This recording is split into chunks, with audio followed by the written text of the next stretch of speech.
When we return, a former federal prisoner who now makes it his business to coach convicts on how to survive when they end up in prison is going to join me next to talk about Darek Chauvin's first night, what he can expect, and maybe what he should expect for the next several decades.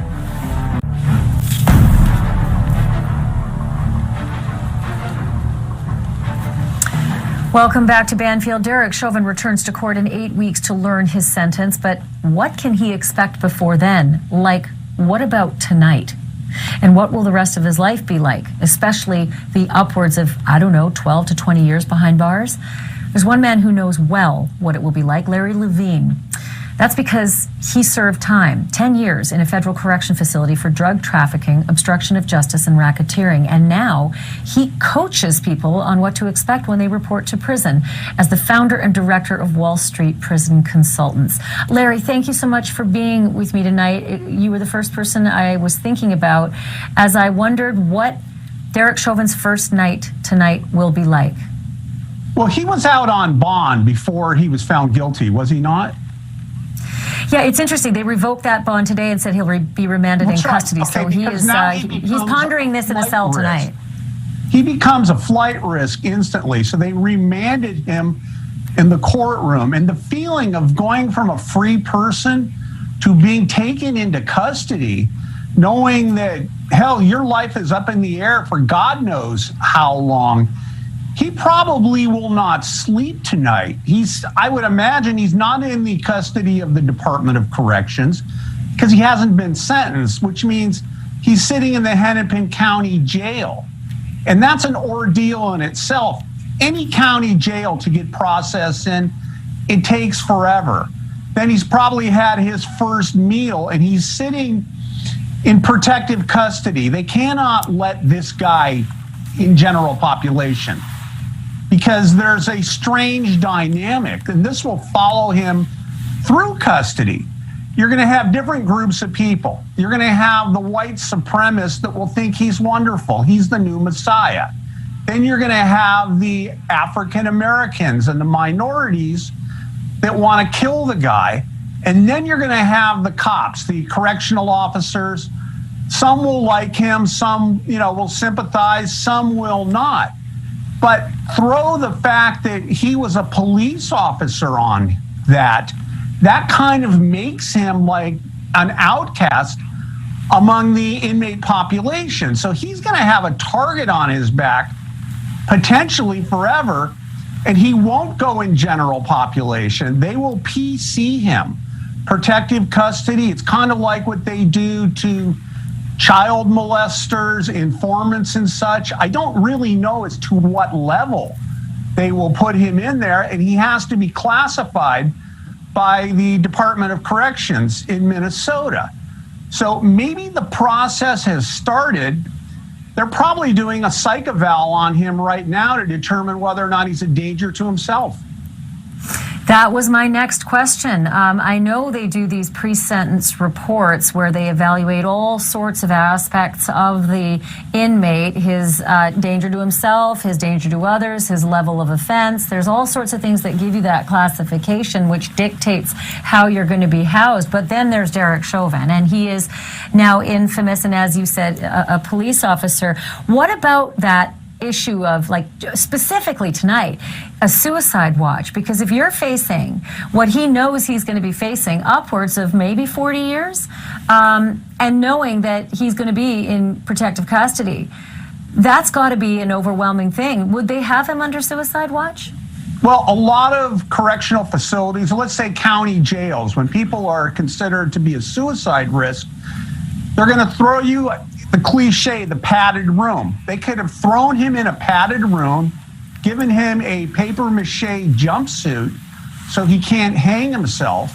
And there's either somebody watching him through a plexiglass window or on a CCTV camera, probably for his entire stay there. So they are essentially bound to keep him alive and protect him. It's kind of like the person who has a death sentence, but they have medical issues and they have to correct their medical issues so they can kill them. Well, they are obligated to provide a safe, secure institution and keep him alive. But in his mind, I know this, the first night in jail for anybody, well, for most people, you don't sleep. You listen to every little noise and you look at what actually brought you to that point in time. In my case, I was guilty of sin. So I slept real good the first night. I knew I was done. But people like him they're arrogant, they have an authority complex, they're used to being in charge. This is like a big culture shock for him. And they're going to have to probably prepare, I don't want to say special meals, but they'll make his meals under special circumstances because they're going to be concerned about somebody possibly putting like crushed glass in his food. That happens when they want to get rid of people. He needs to be PC'd up. Look what happened to Whitey Bulger when he was an informant, when they threw him into that federal prison. How long did it take before he was killed by several inmates? This guy's got a target as well. I mean, listen, there's so much. I have so many more questions for you. Can you stay over the break? I want to ask you what kind of advice, if you were, hired and giving counsel to Darek Chauvin, what kind of advice you would give him, given the very bleak future he's now facing. We're back right after this with Larry Levine.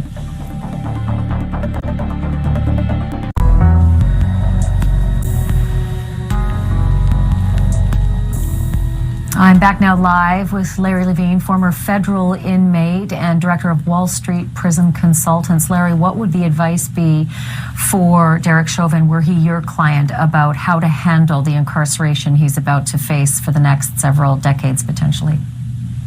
I would tell him to begin with to keep his mouth shut. Do not get involved in drama. Don't get involved in politics. But essentially, he's entering a new world. And he's got a target on his back, and the slightest little thing in a prison can set off things anyway, a riot, a disturbance. He'll definitely be, I don't know, he could be collateral damage in an incident or something. But he needs to keep his mouth shut, show respect to everybody, and he should get some respect back. He's not going to be a popular guy. So let me ask you, Larry, how do you think the guards are going to treat him? That's a different dynamic, right? Like their authority, he was authority. Like one of their own. They're going to cheer him on. Maybe we've got some white supremacist cops in there. Probably do. They're everywhere. Then you're going to have some law enforcement that thinks he's a scumbag. So they're going to try to the ones that like him are going to try to give him special favors, maybe special food or something. But then the ones that don't like him are going to ride rough on him.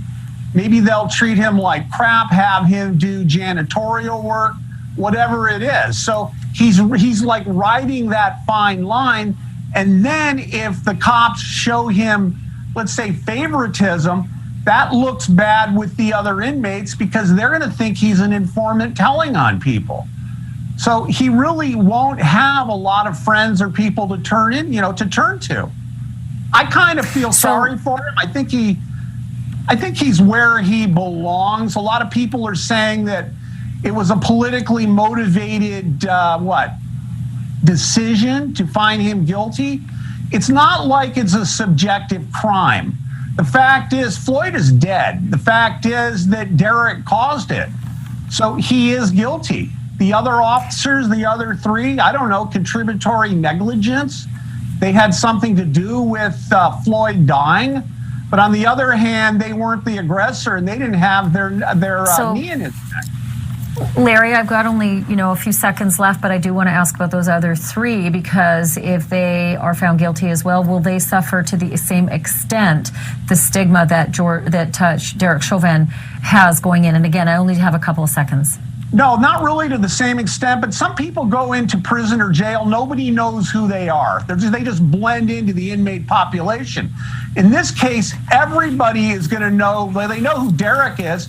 Everybody's going to know who those other three officers are. They can't hide. They're targeted too. They will.